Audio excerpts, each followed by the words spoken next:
os anciãos, quer os diáconos, que lidam mais com as pessoas. Às vezes os diáconos que têm que pedir-me, irmã, fala um pouquinho mais baixo, olha, pegar ou ir junto de uma criança e dizer, olha, anda ali para eu te dizer uma coisa, e para dizer uma palavrinha e dizer, olha, não distraias as outras pessoas, está bem? Está sossegadinho.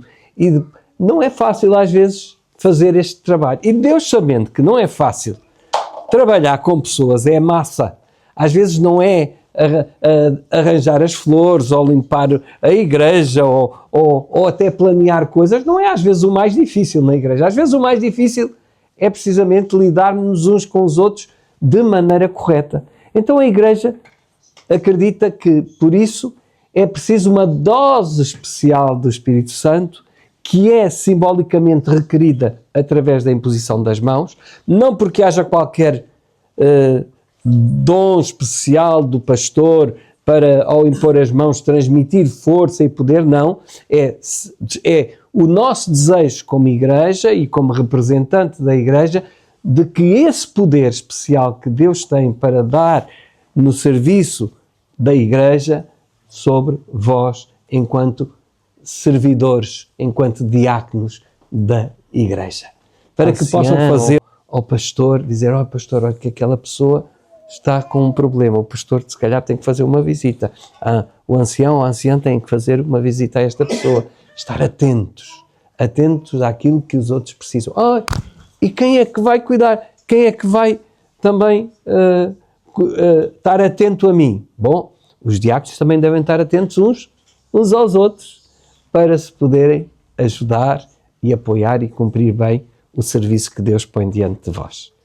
Que Deus vos possa abençoar, e eu vou pedir agora à igreja que se coloque de pé, e eu iria pedir aqui que nós nos pudéssemos ajoelhar para então fazermos uma oração de consagração destas duas diaconisas e deste irmão diácono.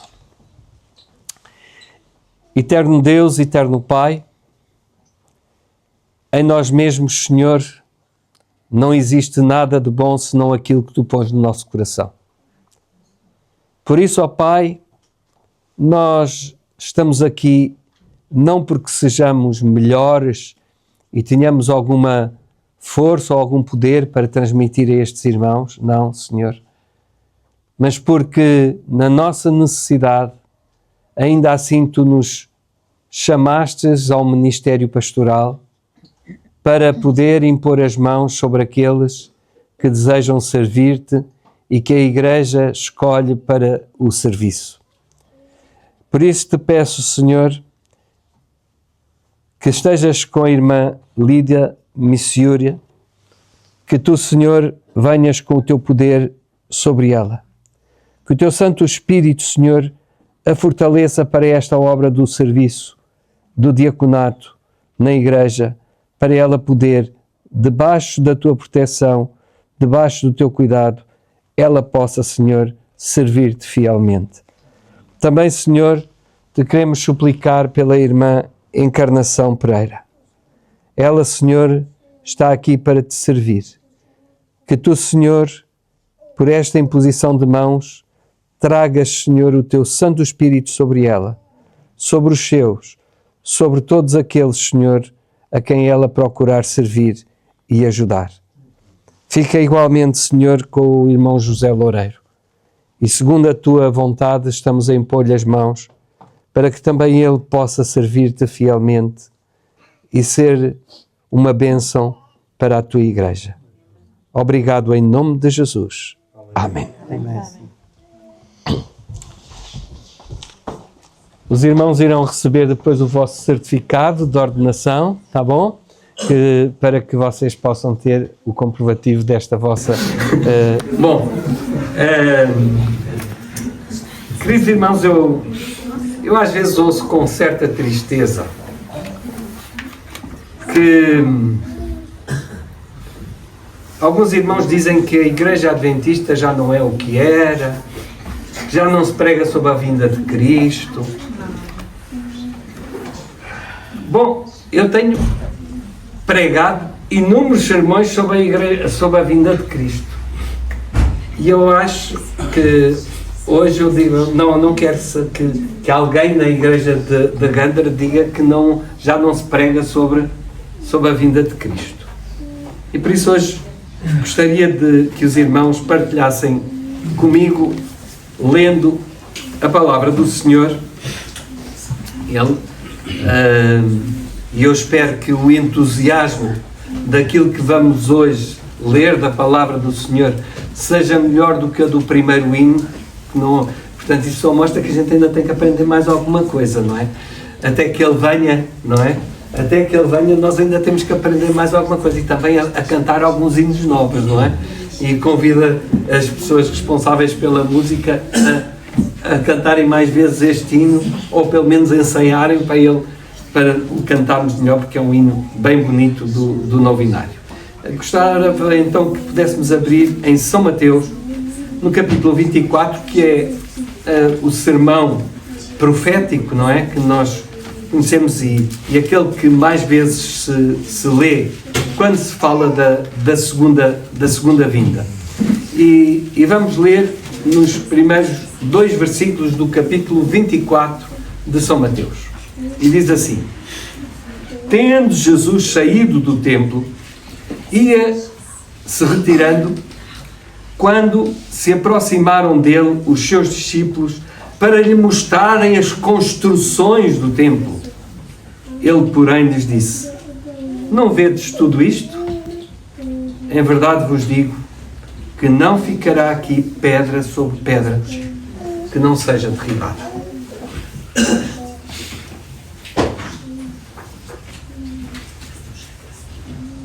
Quando nós vimos as forças que a tempestade Christine aqui, que elas puderam fazer e que ainda estão aos nossos olhos, talvez nós também precisemos de lembrar as palavras de Jesus, não só em relação à sua vinda, mas também aquilo onde pomos o nosso coração às vezes, como os discípulos que estavam a pôr o seu coração no templo.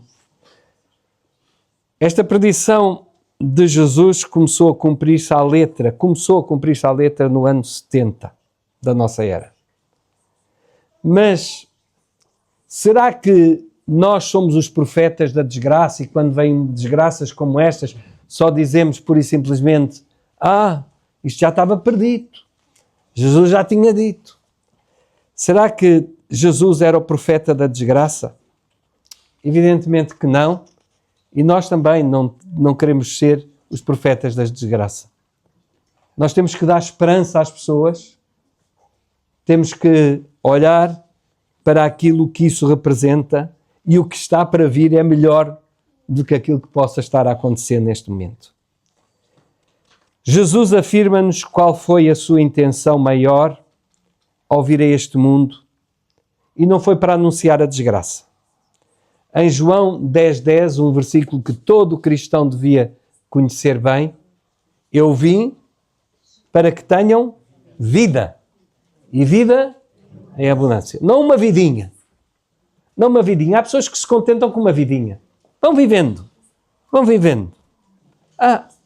Eu cá vou andando, não é? Como alguns dizem. Cá vou andando. Não, Deus quer uma vida abundante. Não estou aqui a pregar a teologia da prosperidade, que não tem nada a ver com a teologia bíblica, nem com a doutrina bíblica, mas Deus quer que a nossa vida seja abundante, seja uma vida cheia, seja uma vida completa, seja uma vida que nos preenche. E se não estamos a ter essa vida que nos preenche, então peçamos sabedoria a Deus para sabermos viver essa vida cheia. Eu dou graças a Deus que a minha vida é cheia. É tão cheia que ando aqui com as mazelas todas na mão das coisas que vamos procurando encher a nossa vida.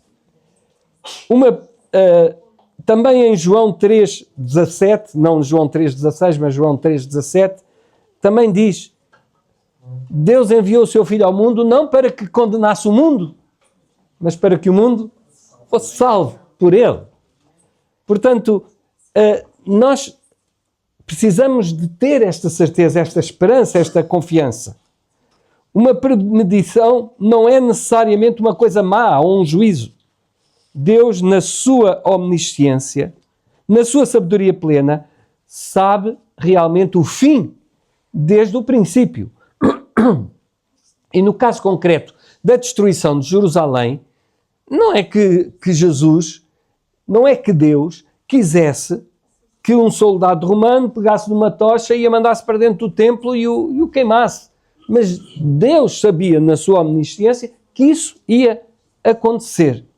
E quis alertar os seus discípulos para o facto de que não deviam fixar os olhos nas coisas, os olhos no templo, que muitas vezes era endeusado, quer dizer, era mais endeusado o templo do que o Senhor do templo, e de certa maneira nós próprios já fomos sujeitos ao mesmo tipo de tentação. A tentação de endeusar coisas. A minha casa que eu construí, claro, quando nós achamos que as coisas são nossas, é muito mais difícil perdê-las, não é?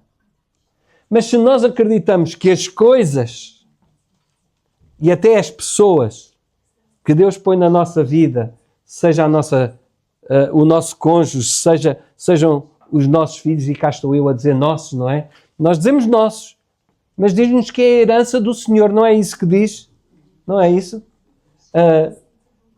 Portanto, Deus coloca no nosso caminho um cônjuge para nós vivermos felizmente a vida que Ele tem para nós, e também põe os nossos filhos para que nós desfrutemos deles. E por isso, mesmo quando perdemos alguma coisa, ou quando alguma coisa desaparece da nossa vida, seja ela pessoa, seja ela um bem material, nós não vamos sentir da mesma maneira a perda. Porquê? Porque tudo vem de Deus. E da sua mão o damos, e da sua mão o temos.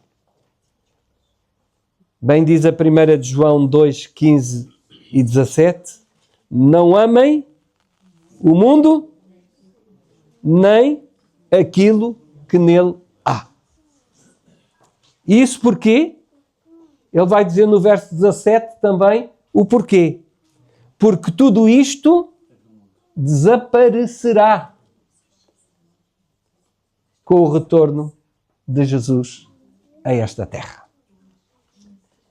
A única coisa que vai permanecer é o amor que Deus pode desenvolver em cada um de nós para aperfeiçoamento do nosso caráter. É por isso que podemos afirmar esta manhã que o perigo não está em fazer as coisas com amor, seja a nossa casa, seja enfim, um carro para nos deslocarmos e termos amor nas coisas, mas quando o amor que temos às coisas sobrepõe-se ao amor que devemos ter para com aquele que nos facultou as coisas. E quando elas desaparecem, dizermos como Jó. O que é que Jó disse? Deus o deu, Deus o tomou. Bendito seja o nome do Senhor. Mas eu aqui, há uns anos atrás, tive um grave acidente e o carro foi para a sucata. Foi para a sucata e portanto, eu podia dizer assim agora, Senhor. Não, eu dou graças a Deus, porque Deus disse, Senhor, tu me deste este agora não está, tu arranjarás a solução, e graças a Deus, depois desse já tive mais uns quantos com a graça de Deus. Portanto, Deus, o mesmo Deus que faz as coisas e nos dá e nos proporciona as coisas, quando elas desaparecem por algum motivo, Deus vai criar a forma de que nós voltemos a ter. A minha mãe dizia uma frase que eu não esqueço. Sabem, eu já estou a ficar velho, já vou recordando muitas palavras dos papás e das mamães.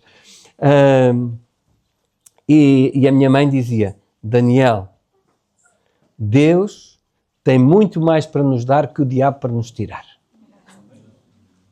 E é verdade. Por mais que o inimigo nos tire, Deus tem muito mais para nos dar. É só termos paciência e esperar. Mas voltemos à destruição de Jerusalém. No tempo em que Jesus veio a esta terra, o templo era o orgulho da nação judaica. Eles orgulhavam-se do seu templo, aquelas pedras de mármore branco ali, de tal forma que Deus chegou a ser menos importante do que o templo. E até o Senhor do templo, que esteve ali presente com a sua glória nesse templo. Quando mais tarde, no ano 70, Jerusalém foi invadida pelas tropas romanas por causa de uma rebelião que houve contra César, como eu disse há pouco, um soldado lançou uma tocha para dentro do templo e o templo ardeu, e depois esse fogo estendeu-se a toda a cidade de Jerusalém, deixando-a em ruínas, e provocou a morte a milhares de pessoas. Felizmente, os cristãos já tinham sido advertidos e por isso diz-nos a serva do Senhor que não morreu um único cristão quando foi dessa destruição de Jerusalém. Mas só no ano 135 é que a profecia se cumpriu completamente. Naquele ano, o imperador Adriano mandou demolir todas as ruínas para construir em cima delas uma nova cidade de Jerusalém com uma arquitetura grega. Alguns dos críticos das Escrituras, sabendo que isto aconteceu e que é da história, e portanto estes dados são históricos, alguns dizem, bom, isto foi escrito pelos cristãos depois destas coisas acontecerem, porque era impossível alguém ter dito isto, Jesus ter dito estas palavras. Eles escreveram isto, que Jesus disse estas coisas, mas foi depois delas terem acontecido. Mas é que Jesus não se limitou a dizer o que vem relatado no Evangelho de João. Como ainda disse, o que encontramos, e agora vamos ler em Lucas, no capítulo 21, versículo 24. Lucas 21, 24. Sabem que Mateus realçou uns aspectos, Lucas vai realçar outros aspectos que recolheu de algumas das pessoas que estavam com Jesus quando Jesus as proferiu estas palavras. E diz assim: cairão a fio de espada, serão levados cativos para todas as nações, e até que os tempos dos gentios se completem, Jerusalém será pisada por eles. Esta profecia continua a ser real nos nossos dias. Muito real. Porque apesar de Jerusalém ser considerada a capital da nação de Israel e a capital para os palestinianos, ou seja, os palestinianos, a capital deles é em Gaza. E a capital de Jerusalém é em Tel Aviv. Portanto, Jerusalém continua a ser a cidade de todos e de ninguém. Tal como Jesus o tinha dito. Além do mais, o aspecto atual da cidade nada tem a ver com a notoriedade e o esplendor anterior à sua destruição. Porque iria Jesus e os profetas acertar plenamente em relação a umas profecias e não acertarem em relação a outras. Meus irmãos, os sistemas filosóficos passam. As teorias humanas sucedem-se umas às outras. Mas os factos que se registram dia a dia atestam e confirmam a veracidade da palavra de Deus. Como muito bem dizia o profeta Isaías, a palavra de Deus permanece para sempre. Mas voltemos ao capítulo 24 de Mateus. Os discípulos tinham afastado-se da cidade, depois de terem dito a Jesus para ele contemplar aquelas pedras, e agora estavam com o seu mestre sentados. Eles foram aquele caminho e iam a refletir.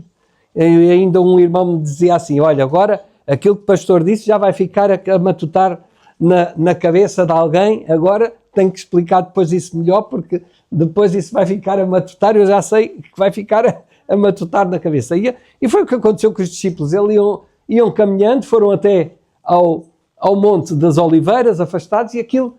Então, mas não vai aqui ficar pedra? Pedra sobre pedra? Mas o quê? E foram comentando aquilo. Se calhar Jesus está a falar, pois, do fim de todas as coisas. Claro que não vai ficar aqui pedra sobre pedra, porque realmente no fim de todas as coisas... mas é melhor perguntarmos. Então, os discípulos, ali na calma, agora no sossego, no Jardim das Oliveiras, com a cidade de fronte, eles perguntam no versículo 13, o que é que lá diz? Quando será isso e qual vai ser o sinal da tua vinda e do fim do mundo? Possivelmente também nos perguntamos neste momento, face a tudo o que está a passar neste mundo e mesmo aqui, serão estes os últimos momentos da história desta terra antes da vinda de Jesus? No versículo 7 diz-nos: haverá tremores de terra em muitos lugares. Estes seriam um dos sinais que anunciariam a volta de Jesus. Ainda esta semana tivemos 2 abalos telúricos, não é? Aqui a sul da Serra dos Candeeiros, portanto, e que os 2 foram sentidos ainda com alguma intensidade. Mas o violento terremoto de Lisboa de 1755, segundo o livro do Apocalipse, abre a série dos sinais que nos levarão à conclusão dos tempos. E porquê é que dizemos isto? Bom, vamos ao livro de Daniel, capítulo 7. Daniel, capítulo 7, versículo 25. Daniel 7, 25.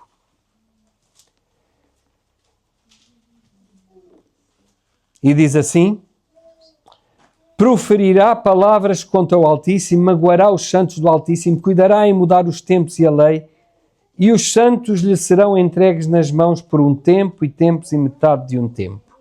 E quando nós vamos ao livro do Apocalipse, vemos também esta cronologia de um tempo e tempos e metade de um tempo, ou seja, aquilo que se pode interpretar como 1260 anos, porque um tempo refere-se a um ano, 2 tempos a 2 anos e metade de um tempo a meio ano, ou seja, 180 dias, e se nós contabilizarmos isso, vai dar o mesmo em anos, dá 1260 anos. Apocalipse 11, versículo 3. Darei às minhas 2 testemunhas, refere-se ao Novo Testamento e ao Velho Testamento, que profetizem por 1260 dias, vestidas de pano e saco. E depois no capítulo 12, mais uma vez, no versículo 6, diz: a mulher, ou seja, a igreja, porém, fugiu para o deserto, onde havia Deus preparado lugar para que nele se sustentem durante 1260 dias. E no 14, e foram dadas à mulher 2 asas de grande águia, para que voe até ao deserto, ao seu lugar, aí onde é sustentada durante um tempo e tempos e metade de um tempo, fora da vista da serpente. Ou seja, estas 3 passagens mostram claramente que quando se está a falar de um tempo e tempos e metade de um tempo, ou em 1260 dias, convertendo em anos, nós podemos compreender pela história universal que corresponde exatamente ao período de predominância do poder papal sobre este mundo, ou seja, de 538 a 1798. E Jesus diz-nos, no versículo 22, voltando a Mateus agora, para continuarmos então com a profecia da segunda vinda de Jesus em Mateus 24, 22, e se Deus não abreviasse esses dias, então é que ninguém se salvava. mas por causa dos escolhidos, Deus quis abreviá-los. Se esse poder que se manifestou durante 1260 anos, se Deus não tem intervido com a prisão do Papa, portanto, e levado para Avignon por as tropas de Napoleão, quando invadiram a Itália e nomeadamente o Vaticano, então esse tempo de perseguição, esse tempo de predominância papal teria, enfim, feito com que a fé de todos, mesmo daqueles que ainda guardavam a palavra de Deus, teria desaparecido.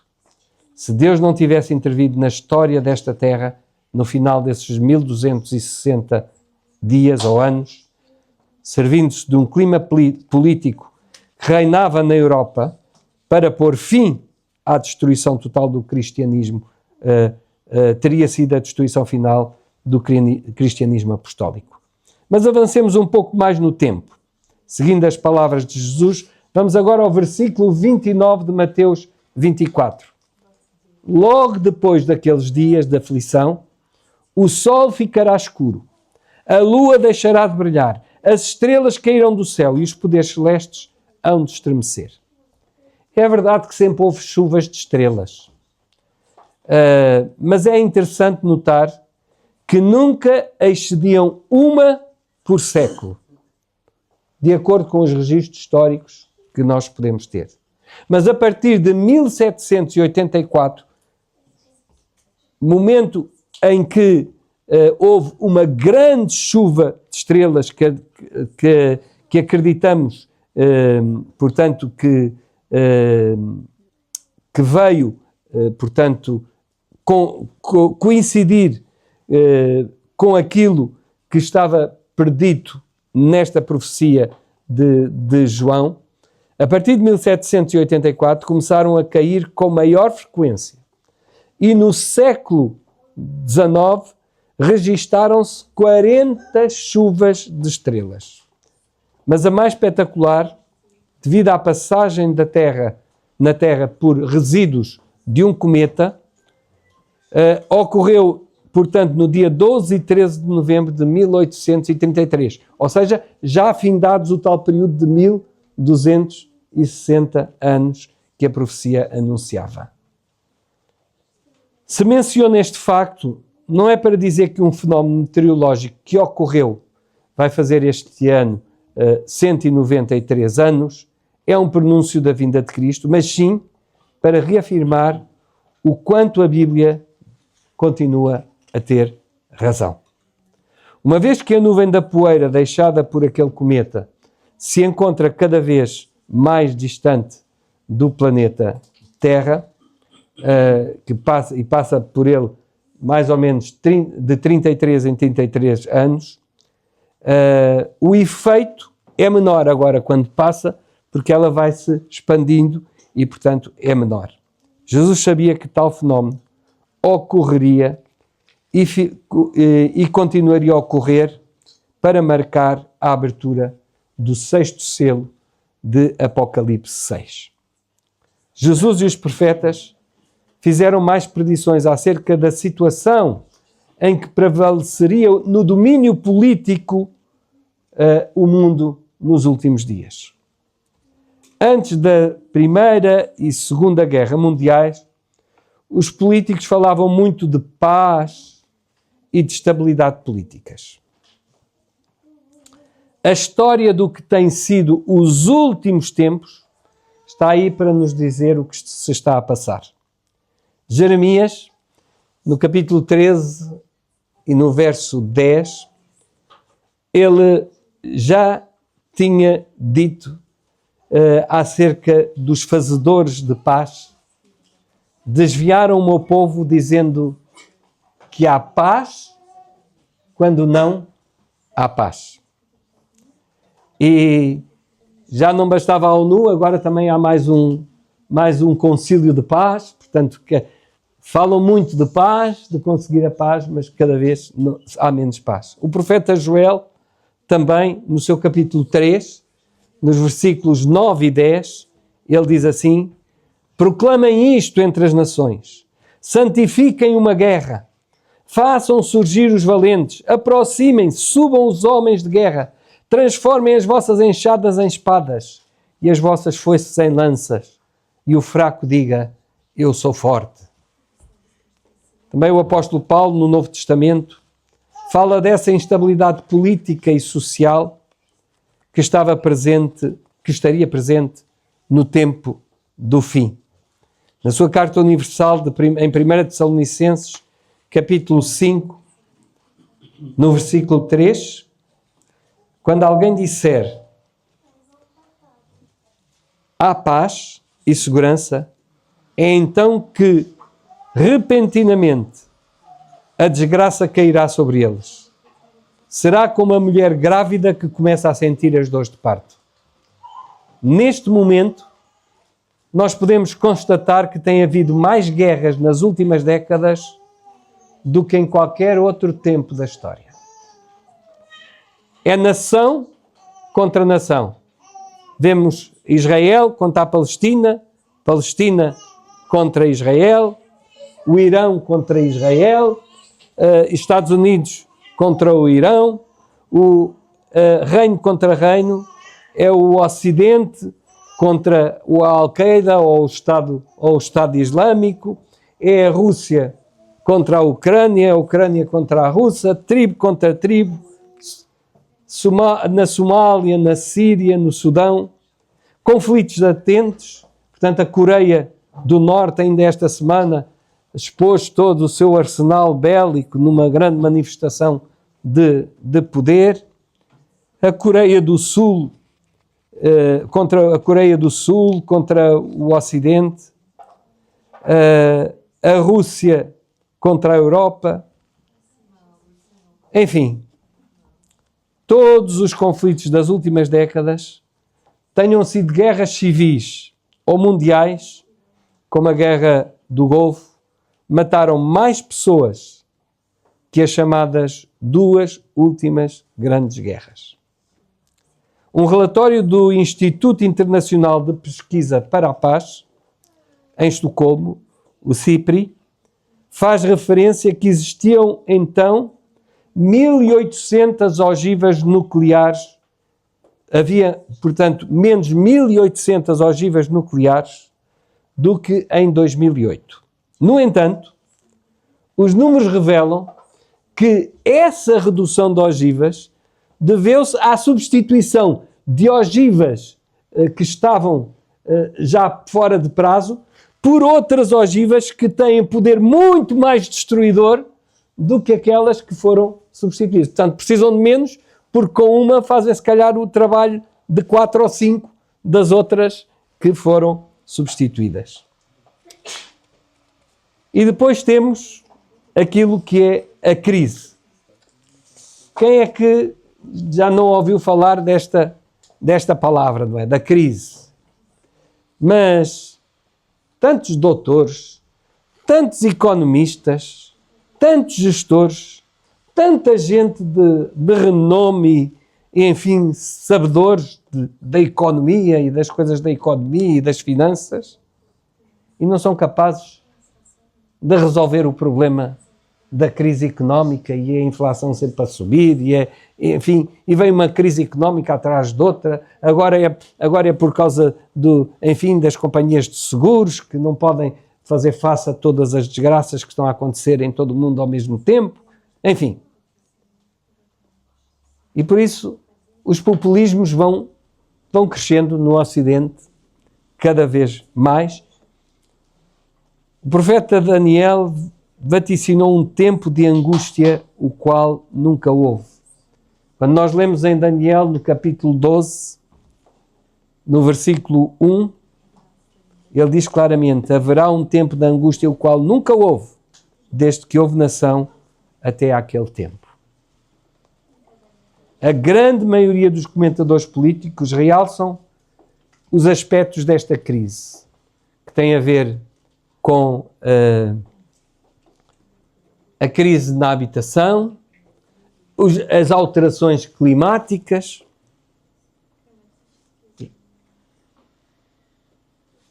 E esta crise não tem paralelo com nada do que aconteceu no passado. Mas Jesus fala também de terremotos. Jesus anuncia ainda uma outra série de sinais importantes do tempo do fim. Lucas 21, versículo 11, Jesus vai dizer: haverá grandes terremotos em vários lugares, e pestes, e fomes. Haverá também coisas espantosas e grandes sinais no céu. Os dados científicos de que dispomos dão-nos conta que só 3 dos 10 maiores terremotos ocorridos no mundo inteiro tiveram lugar antes de 1755. Só 3. 2 foram na China, um em 1290 e outro em 1556. E outro foi no Azerbaijão em 1667. 3 dos 15 maiores terremotos com grande impacto. Portanto, mas em 1755 o número de terremotos de grande destruição aumenta de década para década, como dizia, como as dores de parto. Tal como também todas estas catástrofes que acontecem, cada vez são mais frequentes, não é que só aconteçam agora, já aconteceram, mas são mais frequentes e menos passadas no tempo. As fomes e as diferentes guerras de que falámos atrás têm morto muito mais pessoas do que as secas. Deixem-me ler-vos aqui uma notícia de há uma década atrás. Eu depois dizia assim: entre 100 milhões de pessoas forçadas a abandonar os seus lares, 16 milhões fizeram-no por causa de guerras ou crise. 29 milhões estão deslocadas dos próprios países. 16 milhões são refugiadas por motivos ambientais. 15 milhões abandonaram as suas casas forçadas por supostos projetos de desenvolvimento. Sabem quantos são atualmente? 6 vezes mais. 603 milhões. Quais são as regiões mais afetadas pela fome e por tudo isto que acontece? Em África, 307 milhões de pessoas, ou seja, 20,4% da população enfrentam a fome. Na Ásia Ocidental, 39 milhões de pessoas, ou seja, 12,7% da população enfrentam a fome. Na América Latina, 34 milhões de pessoas, ou 5,1% da população enfrentam a fome. O século XXI, em quase 3 décadas, já conta com 3 grandes tsunamis.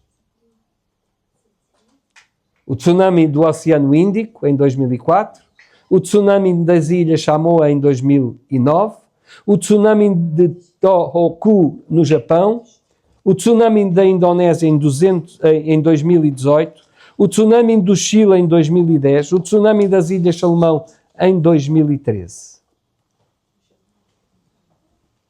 Porquê é que eu menciono isto?